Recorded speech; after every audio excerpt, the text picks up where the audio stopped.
দিন দিন বেশ জনপ্রিয় হয়ে উঠছে রংপুরের ছাদ বাগান।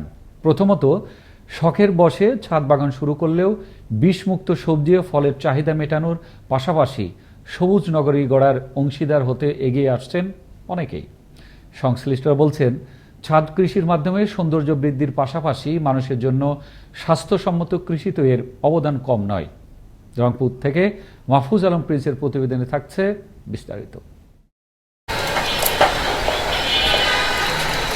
বশির আহমেদ একজন সমাজসেবক ও ব্যবসায়ী। রংপুর নগরীর হনুমানতলায় নিজের বাড়ির ছাদে গড়ে তুলেছেন শখের বাগান। প্রকৃতির প্রেম থেকে আর নিজেকে ব্যস্ত রাখার জন্যই তিনি গড়ে তুলেন এই ছাদ বাগান, যেখানে রয়েছে ফলফুল থেকে বাহারি ফুলের গাছ, টব ও ড্রামে আছে নানা প্রজাতির আম গাছ, বিভিন্ন রকমের ফলজ গাছ, রয়েছে হরেক রকম দৈনন্দিন প্রয়োজনের কাঁচা তরিতরকারির গাছ।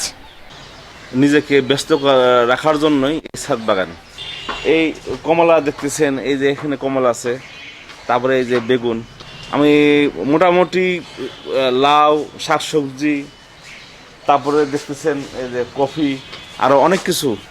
শুধু একা বশির মিয়া না, খুশি বন্ধু বান্ধব ও পরিবারের অন্যান্য সদস্যরাও। তাদের অনুরোধ ছোট্ট পরিসরে হলেও ছাদ বাগান লাগানোর।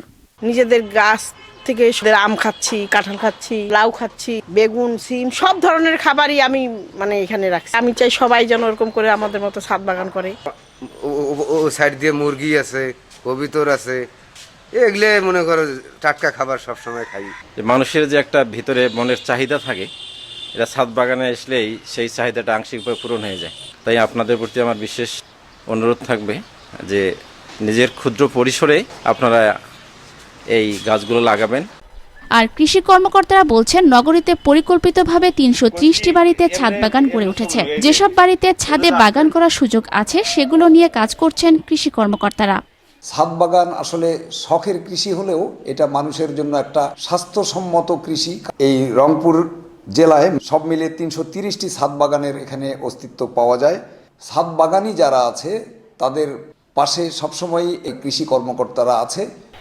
যান্ত্রিক জীবনে ছাদ বাগানের ছোট্ট উদ্যান নগরবাসীকে রাখতে পারে সতেজ, উপহার দিতে পারে নির্মল সবুজ পরিবেশ, এমনটাই মনে করেন কৃষিবিদরা।